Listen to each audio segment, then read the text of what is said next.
So the Secrets of the Obscure is out, and I wanted to share my thoughts on it and also my opinion on whether or not it's worth it. And yes, it is worth it. Mainly for one reason, for the weapon mastery. So basically they added a system where you can use every weapon from the epic specializations on any build that you decided to do on your character. For example, you could go with a Deadeye build on your Thief, but also use the Scepter if you wanted to, or even use the Staff from Daredevil on your offhand weapon. And unfortunately, you cannot use both Daredevil and Deadeye at the same time, but you could at least specialize in your favorite build. So let's say, for example, I love Deadeye, but have a Staff on the offhand if you wanted to, or use the Scepter on an offhand, which is really awesome. And it adds a lot more build diversity with these kind of weapon combos. So this is easily the best reason to get this expansion. As far as everything else goes, there is a decent story in here. It's about a good 7 hours if you're just chilling with the story. But yeah, it is pretty short. I mean, we are considering that this is a $25 expansion, so it's not asking for much, but sometimes it leaves you kind of like wanting a little bit more when it comes to story-wise. So I guess it all depends on how you feel about the story. But I felt like it was pretty good. I felt like it did the job. The zones are absolutely beautiful, especially since this expansion is really focused on the Skyscale and traversing all these islands that are just floating in the sky. It makes it a lot of fun using the Skyscale, and the Skyscale has basically been my favorite mount ever since I picked it up years ago, which we do need to talk about that because they made it a little bit easier to get the Skyscale. It's not by much, but they did make it reasonably easier to get the materials and all the stuff that you needed within this expansion. I'll leave a link in the description to a breakdown of all the materials and everything required for you to get the Skyscale in this new expansion, but it's still a grind. So this is not going to be the end-all be-all way to get your Skyscale, but it's definitely going to be a little bit easier than the old method of taking almost 3 entire months like I went through back when I got the Skyscale years ago. So it's a little bit less of a struggle. Probably get it in less than a month instead. So that's pretty good.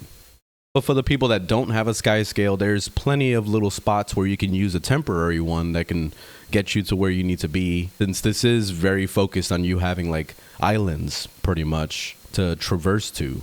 You definitely need a way to get around, you know? Another thing that was introduced with this expansion was the new daily system. So pretty much with this dailies, it makes it a lot easier for you to decide what type of gameplay you want to focus on. Now, with this new system, you could just focus it purely on PvE. That way, if you don't want to ever mess with PvP, you could just go only and do PvE stuff, which is great. So at least it gives you a little bit of options as far as determining what you want to do every day or every week. The rewards on this thing are really nice. So they give you a lot of options of a bunch of skins you can get. You can still get a lot of gold out of it. And you could even get a legendary weapon starter kit with this that is apparently worth about 500 gold.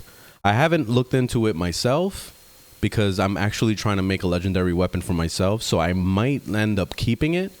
But that's still pretty good to know. You can get a lot of gold from selling that legendary kit if you wanted to. By the way, this system is included also with the base game. So if you don't have the expansion, this is how the dailies are now. So yeah, this is a big change basically. This expansion also introduced rifts to the game. So it's pretty much like what you would expect from, let's say, New World, for example, where you were closing those rifts in there, or even that game Rift from back in the day where you were closing rifts. So it's very similar to that, where you kind of like are guided to a rift, you go do it, you clear the rift, and then you can go look for another one and rinse and repeat basically. So it's a cool little system that they added. The big downside with it though is that there isn't anything new that happens with each of the rifts, and there's a bunch of different tiers. So it goes from tier 1, tier 2, and tier 3, which are basically just harder versions of the rifts. But it's always the same mobs that come out of it every single time, which is really disappointing. So after a while, this is going to get stale. So prepare to be bored as hell. And this is like the main content that most people want to do, is run these things. I don't know what the gold per hour with running these things are, but it doesn't really seem like it's much. So for me, I just get bored doing the same thing every single time. So I don't really do rifts as much as I used to when I first started playing on this expansion. But it's still a decent little thing that they added, and hopefully they touch upon it in the future.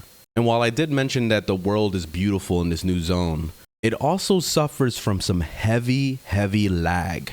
Now, this is not something that I usually deal with, especially with the basic zones, you know, the core game, and also into the other expansions like Path of Fire and Heart of Thorns and End of Dragons. I've never really suffered with lag, but in this expansion, it's pretty severe, especially going up to the second portion. I forget the name of it, but it's like the Wizards area or whatever, the Wizard Tower. That area is super laggy, like really bad, to the point where it just makes it unplayable and I don't even want to go over there anymore. So hopefully this is something that will be addressed in the future. Other than that, it's a pretty decent little expansion. Of course, we're not expecting much. I mean, you could just look at the price tag, $25, and figure that out for yourself, that it's not going to be a lot of content here. But the weapon specialization thing is definitely the most worth it thing to get for this expansion. And it's the only reason why I picked it up myself, because I wanted to be able to swap to any weapon without any restrictions. And that is beautiful. So overall, I guess if I was going to give it a score, I'll give it a 3 out of 5. Because, you know, not the best, but it still adds some things that are pretty cool. So yeah, I'll take it.